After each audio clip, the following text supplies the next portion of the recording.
Bollywood silver screen presenting crimson peak. इस कहानी की शुरुआत होती है सन 1887 से, जहां पर हमें एडिथ नाम की एक बच्ची को दिखाया जाता है जो कि बहुत ही अमीर खानदान से ताल्लुक रखती है, लेकिन उसकी मॉम की एक बीमारी में मृत्यु हो चुकी है, इसीलिए वो बहुत ज़्यादा दुखी है।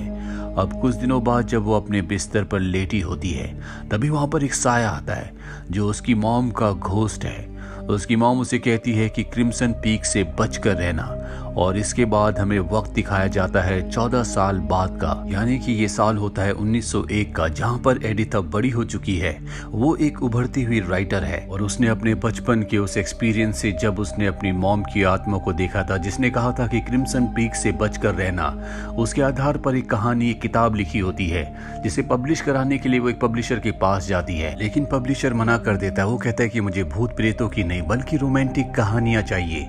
इसके बाद दिखाया जाता है कि एडिथ अपने पिता के ऑफिस में टाइपराइटर से अपनी कहानियां आगे लिख रही होती है। तभी वहां पर एक लड़का आता है जिसका नाम थॉमस होता है। वो एडिथ से कहता है कि मैं आपके पिता से मिलने के लिए आया हूं, और तभी वो एडिथ की लिखी हुई कुछ लाइंस पर उसकी किताब के पेजों पर अपनी नजर डालता है और एडिथ से कहता है कि आपने बहुत अच्छा लिखा है। इसके बाद थॉमस एडिथ के पिता से और बाकी सभी लोगों से मिलने के लिए जाता है जो इस कंपनी को लीड करते हैं।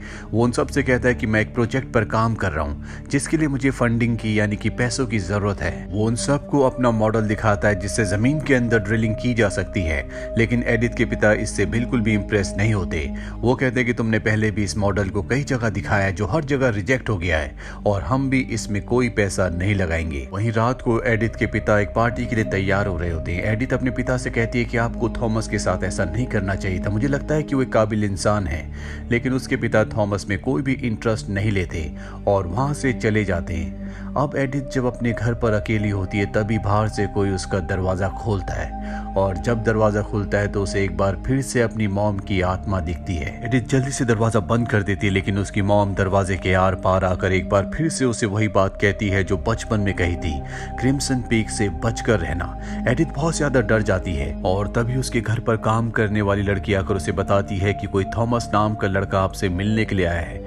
एडिथ थॉमस से मिलने के लिए जाती है जो उसे कहता है कि हमें पार्टी में चलना चाहिए। दरअसल थॉमस उसे पसंद करता है। एडिथ थॉमस के साथ उस पार्टी में चली जाती है जहां पर उसके पिता भी होते हैं। यहाँ पर थॉमस की जो बहन होती है वो पियानो बजाती है, जिस पियानो की धुन में थॉमस और एडिथ एक दूसरे के साथ डांस करते हैं। अब एडिथ के पिता को कहीं ना कहीं थॉमस और उसकी बहन के ऊपर शक होता है, इसीलिए वो एक जासूस को हायर करते हैं और कहते हैं कि मुझे थॉमस और उसकी बहन की पूरी डिटेल्स चाहिए। जल्दी जासूस उनके पास एक फाइल लाता है जिसमें थॉमस और उसकी बहन की बहुत सारी डिटेल्स होती हैं, और अब एडिथ के पिता अपने घर में एक पार्टी रखते हैं। वहीं हमें एडिथ को दिखाया जाता है जो थॉमस से मिलने के लिए जाती है। यहाँ थॉमस की बहन भी होती है। थॉमस की बहन थॉमस से कहती है कि मुझे एडिथ बिल्कुल पसंद नहीं है। थॉमस कहता है कि तुम अपनी अंगूठी निकाल कर मुझे दे दो, हम अपने मकसद में जरूर कामयाब होंगे।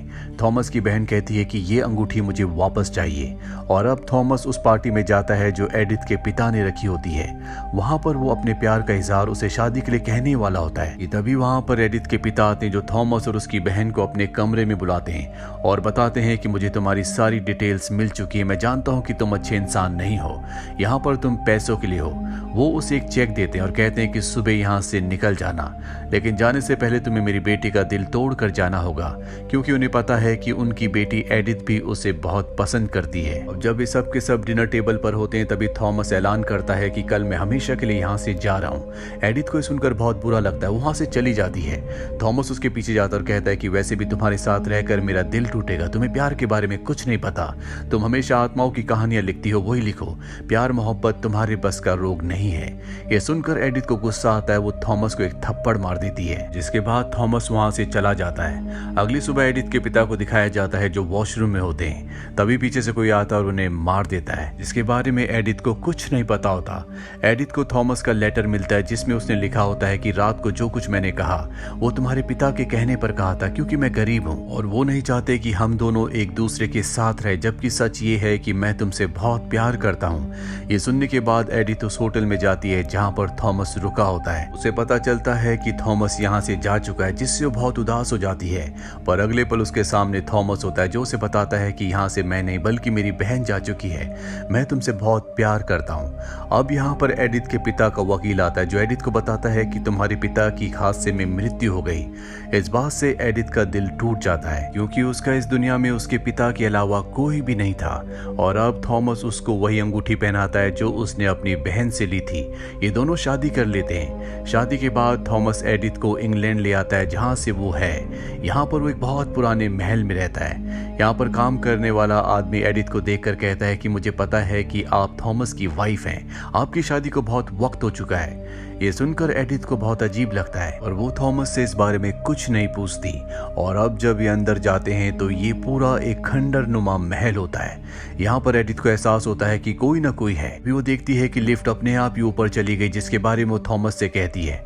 थॉमस कहता है कि ये सब तुम्हारा वहम है, बस एक बात याद रखना कि कभी बेसमेंट में मत जाना। यहाँ पर थॉमस की बहन भी आ जाती है जो थॉमस को देखकर खुश होती है। वहीं एडिथ जब अपने कमरे में जाती है तो हमें दिखाया जाता है कि उसके पीछे कोई घोस्ट है, पर जैसे ही एडिथ पीछे मुड़कर देखती है तो वहां से गायब हो जाता है। दरअसल थॉमस और उसकी बहन बहुत ज्यादा मिस्टीरियस होते हैं। वो जब भी एडिथ को चाय पिलाते हैं तो उसमें कुछ मिला देते हैं। वहीं एडिथ के घर पर दिखाया जाता है जहां पर एडिथ के पिता का डॉक्टर, जो उनका दोस्त भी था, जब उनकी चेकबुक देखता है तो उसे पता चलता है कि एडिथ के पिता ने आखिरी चेक थॉमस के नाम लिखा था, जिससे उन्हें थॉमस पर शक हो जाता है। एडिथ महल में रात को जब सो रही होती है, अचानक से उसकी नींद खुलती है और देखती है कि वहां पर थॉमस नहीं है। वो कैंडल्स लेकर थॉमस को देखने के लिए जाती है जहां पर उसे कपबोर्ड दिखता है और जब वो उसे खोलती है तो उसमें एक बॉक्स होता है जिसमें टेप्स हैं। और तभी अचानक पीछे से जमीन के अंदर से एक घोस्ट निकलता है जो उसकी तरफ बढ़ने लगता है। यहाँ पर एडिथ भागकर लिफ्ट में चली जाती है और नीचे बेसमेंट में जहाँ पर उसे जाने के लिए मना किया था वहां पर पहुंच जाती है, जहां पर उसे एक बड़ा बॉक्स मिलता है जिस पर इनोला लिखा होता है, लेकिन ये लॉक्ड है और इसकी चाबियां थॉमस की बहन के पास एडिथ ने देखी थी। अगली सुबह एडिथ थॉमस को सब कुछ बताती है कि उसके साथ क्या क्या हुआ, लेकिन वो उसकी बातों को नजरअंदाज करने के लिए जानबूझकर अपनी मशीन के अंदर अपना हाथ डाल देता है ताकि एडिथ उससे रात के बारे में कुछ भी ना पूछे।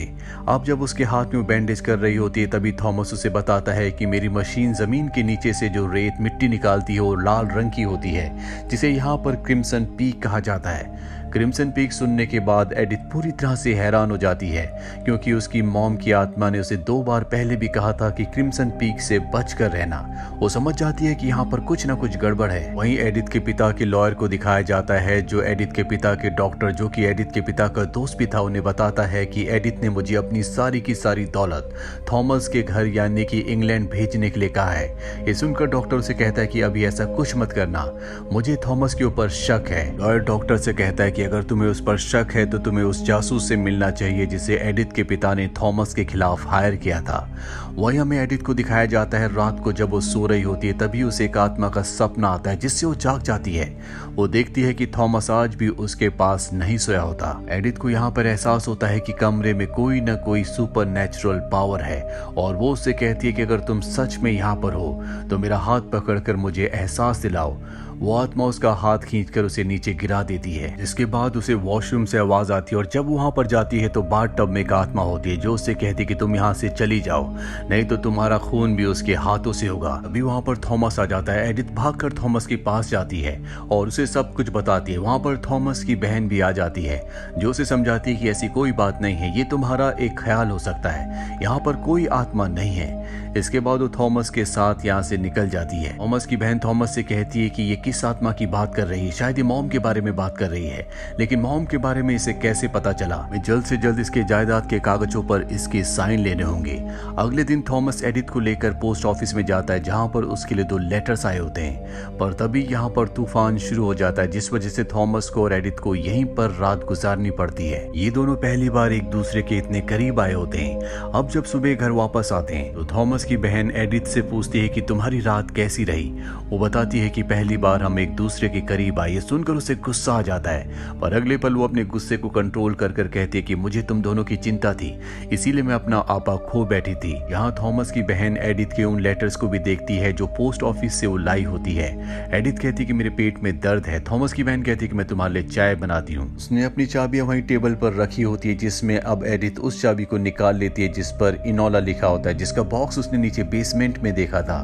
वहीं एडिथ के डॉक्टर को दिखाया जाता है जो अब उस जासूस से मिलता है जो एडिथ के पिता ने थॉमस के खिलाफ हायर किया था।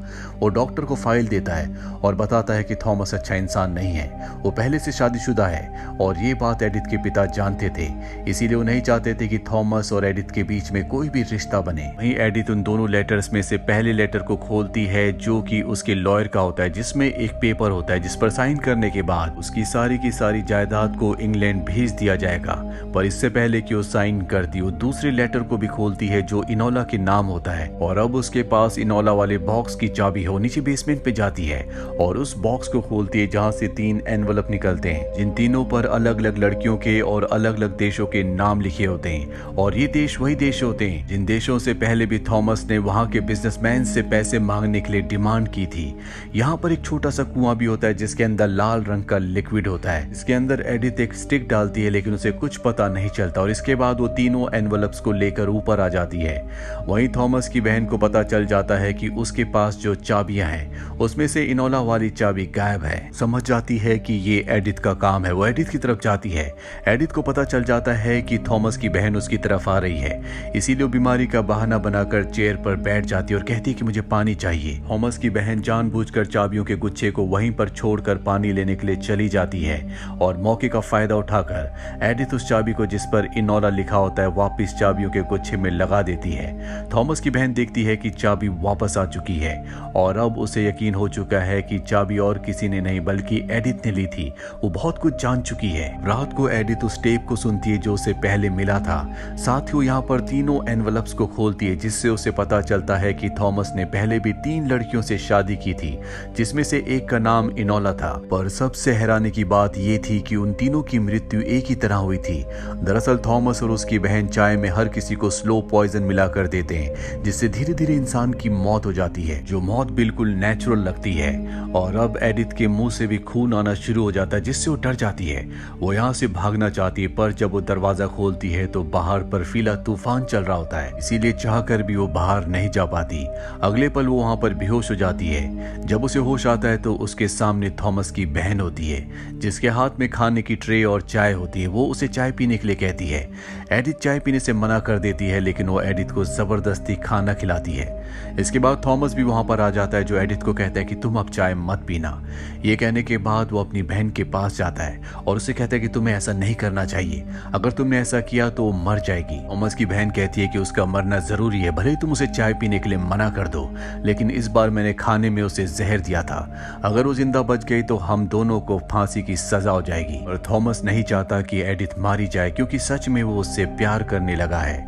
वहीं एडिथ को दिखाया जाता है जिसकी तबीयत बहुत ज्यादा खराब हो चुकी है और तभी उसके सामने एक बार फिर से वही आत्मा आती है जिसे उसने पहले भी देखा था। उसके हाथ में एक बच्चा होता है। एडिथ कहती है कि मुझे पता है कि तुम इनोला हो, तुम मुझसे क्या चाहती हो। और इनोला की आत्मा एक तरफ इशारा करती है और जब एडिथ उस कमरे में जाती है वो देखती है कि थॉमस और उसकी बहन एक दूसरे के बहुत करीब थे। दरअसल ये सब के सब इनके बीच में पहले से चल रहा था, इसीलिए जब थॉमस की बहन को पता चला था कि एडिथ और थॉमस एक रात को पोस्ट ऑफिस में एक दूसरे के बहुत करीब आए थे तो उसे गुस्सा आ गया था। एडिथ को देखकर बहुत दुख होता है क्योंकि उसे थॉमस पर विश्वास था। वो यहाँ से जाने लगती है लेकिन तभी थॉमस की बहन आकर उसके हाथ से अपनी अंगूठी निकाल लेती है और उसे ऊपर से नीचे धक्का देकर गिरा देती है। पर यहाँ पर एडिथ की किस्मत अच्छी होती है कि उसकी जान बच जाती है। जब उसे होश आता है तो उसके सामने उसके पिता का दोस्त डॉक्टर होता है। दरअसल वो अब इंग्लैंड आ चुका है। वो एडिथ को बताता है कि तुम्हारे पैर की हड्डी टूट चुकी है। एडिथ की हालत बहुत ज्यादा खराब है। वो डॉक्टर को सब कुछ बताने की कोशिश करती है लेकिन थॉमस की बहन उसे इंटरप्ट करके उसकी बात को काट देती है। तभी डॉक्टर एडिथ की उंगली पर देखता है जहां पर उसकी एंगेजमेंट यानी कि मैरिज रिंग नहीं होती, उसके हाथ में घाव का निशान होता है और उस रिंग को अब वो थॉमस की बहन की उंगली पर देखता है, जो देखकर वो सब कुछ समझ जाता है। वो एडिथ को उठाकर यहाँ से जाने लगता है लेकिन तभी थॉमस और उसकी बहन उसके सामने आ जाते हैं। डॉक्टर कहता है कि तुम बहुत जालिम हो, अब मैं एडिथ को यहाँ पर नहीं रहने दूंगा। साथ ही एडिथ को बताता है कि थॉमस की बहन एक बहुत ही जालिम इंसान है। ये वो इंसान है जिसने अपनी खुद की मॉम को मार दिया था। अब इन दोनों का पर्दाफाश हो चुका है इसीलिए डॉक्टर को यहाँ से नहीं जाने दे सकते। थॉमस की बहन डॉक्टर के ऊपर हमला कर देती है जिसके बाद वो थॉमस से कहती है कि उसे मार दो। थॉमस जानबूझकर डॉक्टर के उस हिस्से पर वार करता है जिससे उसकी मृत्यु ना हो, सिर्फ वो जख्मी हो जाए और उसे जख्मी करके वो नीचे बेसमेंट में ले जाता है। वहां उसे छोड़ने के बाद अब वो एडिथ को बचाने के लिए जाता है। वहीं हमें थॉमस की बहन को दिखाया जाता है जो एडिथ को उसके जायदाद के पेपर्स पर साइन करने के लिए कहती है, जहां पर वो एडिथ को बताती है कि मेरी मॉम को थॉमस और मेरे बीच में जो रिश्ता था उसके बारे में पता चल चुका था, इसीलिए मैंने अपनी मॉम को मार दिया। थॉमस अपने प्रोजेक्ट को कामयाब करना चाहता था, इसीलिए हमने 3 अलग अलग लड़कियों को फंसाया। उनके पैसों को हमने थॉमस के प्रोजेक्ट पर लगाया, लेकिन फिर भी वो कामयाब नहीं हुआ और अब तुम्हारी बारी है। एडिथ को पेपर्स पर साइन करना पड़ता है। एडिथ उससे पूछते कि मेरे पिता को किसने मारा था। वो कहती है कि तुम्हारे पिता को मैंने मारा था। सुनकर एडिथ को गुस्सा आता है और वो पेन से उसे जख्मी करके वहां से निकल जाती है। अब जब वो यहाँ से निकल रही होती है तभी थॉमस नीचे बेसमेंट से लिफ्ट से ऊपर आ जाता है। वो उसके ऊपर भी हमला करना चाहती है। थॉमस बताता है कि मैं तुमसे प्यार करता हूँ और अब तक जो कुछ मैंने किया वो अपनी बहन के कहने पर किया, क्योंकि वो मेरी बड़ी बहन है। तुम नीचे बेसमेंट में जाओ जहाँ पर डॉक्टर अब भी जिंदा है। और इसके बाद थॉमस उस कमरे में जाता है जहाँ पर उसकी बहन होती है। वो उन पेपर्स को जला देता है जिस पर एडिथ ने साइन किए थे। अब थॉमस अपनी बहन से कहता है कि तुम एडिथ को मत मारो, हम यहाँ से हमेशा के लिए कहीं दूर चले जाएंगे और तीनों एक साथ मिलकर रहेंगे। थॉमस की बहन थॉमस से पूछती है क्या तुम एडिथ से प्यार करते हो। थॉमस कहता है कि हाँ। ये सुनकर उसे बहुत गुस्सा आता है और वो थॉमस को मार देती है, जिसके बाद अब वो एडिथ को मारने के लिए जाती है।